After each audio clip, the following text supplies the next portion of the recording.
In the small town of Santa Helena, everyone knows each other. It's a quiet place with cobblestone streets and windows that shut early as if time itself had stopped there. But on that night, nothing felt ordinary.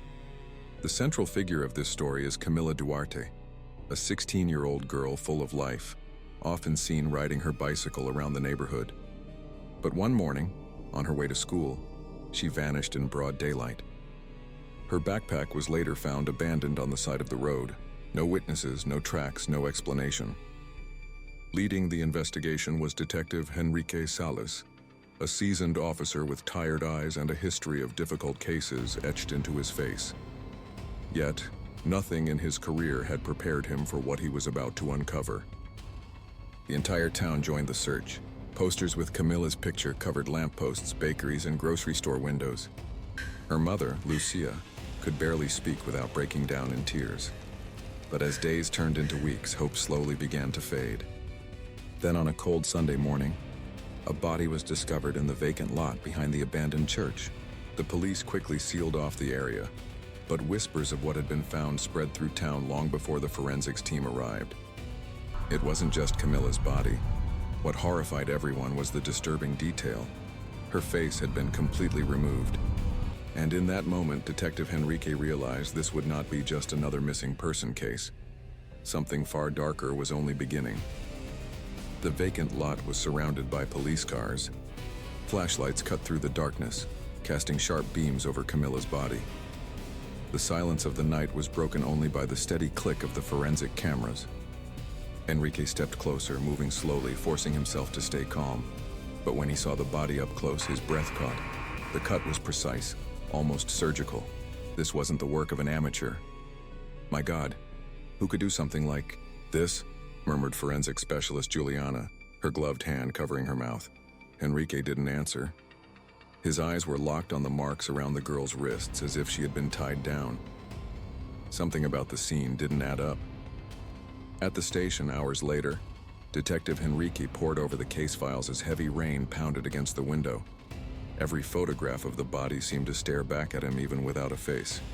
"This isn't just a murder, it's a message," Henrique whispered to himself.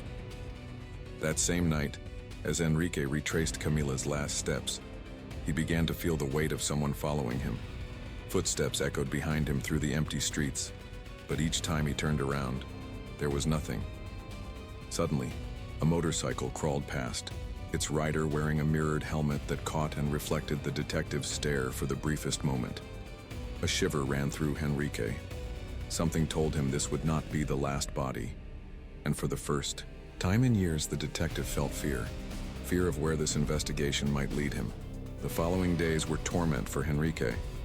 New bodies began to surface, every one of them teenagers, every one of them faceless. The town spiraled into panic.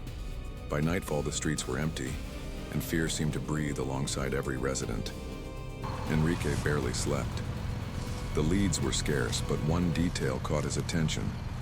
At every crime scene, there was a small fragment of dark blue fabric, like a piece torn from a police uniform.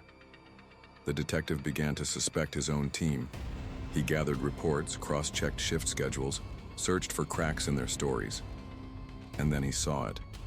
The one name that always surfaced was Sergeant Moura, his trusted partner for more than 10 years.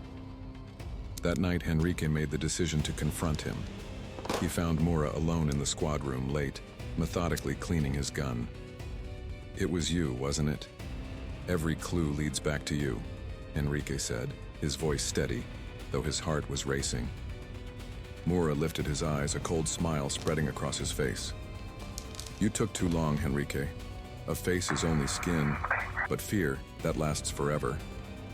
Before the detective could react, Moura tossed a plastic bag onto the table. Inside was something that made Henrique's stomach turn. Camila's face, preserved like a trophy. The silence of the room was broken only by the sound of a gun being cocked. By the next morning, the precinct was empty. There was no sign of Moura, no sign of Henrique, only a message scrawled across the wall in blood. The hunter always ends up becoming the prey.